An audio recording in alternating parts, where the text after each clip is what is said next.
Hello bachcho, let's read the question. Question states that in the given diagram of the section of bone tissue, certain parts have been indicated by alphabets.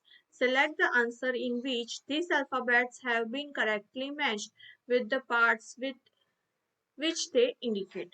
Right? यहाँ पे हमें एक figure दिया हुआ है. Right? वो किसका है? वो है बोन टिश्यू का, section of bone tissue. Right? तो यहाँ पे हमें ए बी सी और डी क्या है वो बताना है. यहाँ पे जो ए है ये वाला, राइट, तो ए क्या है उसे बोलेंगे हम इंटरस्टिशियल लैमेला. राइट, उसे क्या बोलेंगे?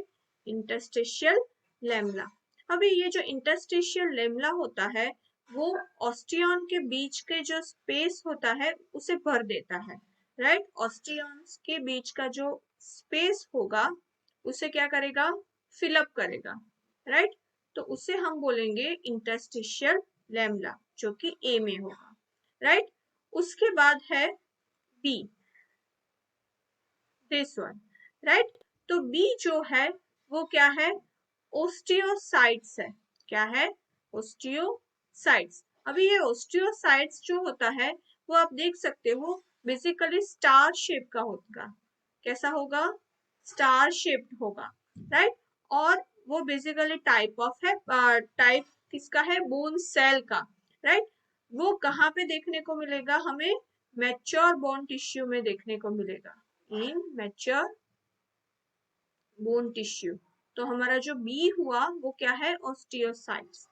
सी जो है वो क्या है? दिस वन, उसे हम बोलेंगे हावेशियन कैनाल. उसे क्या बोलेंगे? हावेशियन कैनाल. अब ये जो हावेशियन कैनाल जो होती है वो बेसिकली ट्यूब लाइक स्ट्रक्चर है और उसे टनल्स भी बोलते हैं. राइट, वो किसके अंदर होगी? कॉर्टिकल बोन में. राइट, और उसका जो बेसिकली काम क्या है?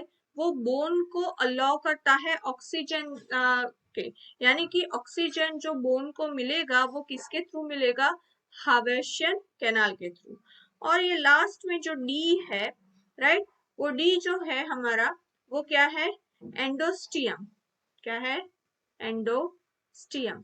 ये एंडोस्टियम जो होता है वो बेसिकली थिन वेस्क्यूलर मेम्ब्रेन होता है, मेम्ब्रेन ऑफ कनेक्टिव टिश्यू. किसका? Membrane of connective tissue. Right, और ये बेसिकली क्या करता है? लाइन करता है बोनी टिश्यू को. राइट, ये बोनी टिश्यू को क्या करेगा? लाइन करेगा.